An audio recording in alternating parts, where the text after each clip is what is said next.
Shalom, friends. Welcome to Jewish Holiday Reactions. Episode 1, Tu B'Av, the 15th of the Jewish month of Av. Now, you might be saying to yourself, I've never heard of that one. Did she just make that up? That is a totally fair question, but no, I did not make this one up. It's just a minor holiday. That doesn't mean we shouldn't show it any love, though, especially because it's a love holiday. It also shows up only 6 days after Tisha B'Av, the most depressing day on the Jewish calendar, because we are pros at emotional whiplash. Back in Tractate Ta'anit, we learned a little bit about Tu B'Av.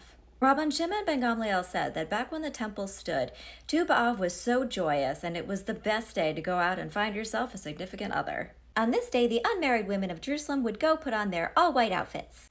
Then they would go out into the vineyard to dance and potentially find a husband from amongst the men gathered there. Because, to paraphrase Khalees, their milkshakes brought all the boys to the vineyard. But what's so special about this date to begin with? As per our tradition, why would you want one reason when you could have several? Here's just a few.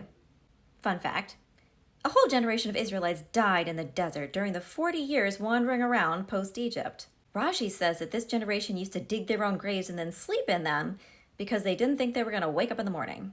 According to Rabbi Yochanan, this was the day the deaths stopped. Another reason? Rav Yehuda said that Shmuel said that on this date, the different tribes were allowed to intermingle with each other. Which means that, yeah, for anybody looking to date outside of their immediate gene pool, this would have been, indeed, an opportune moment. Now, Rabbah and Rav Yosef says this holiday is actually about tree happiness. At this point in the agricultural cycle in the ancient land of Israel, it was no longer seasonal to chop up wood to burn on the altar. So trees could relax for a minute. These are just some of the reasons that Tu B'Av is considered an auspicious date with good vibes. In modern times, for those who do celebrate, it's considered a day to ask somebody out, propose, get married. A day that you don't have to dig your own grave and sleep in it. Romantic stuff like that. I do think there's a lot to recommend increased popularity for this holiday. Obviously, it's better than online dating because everything is better than online dating.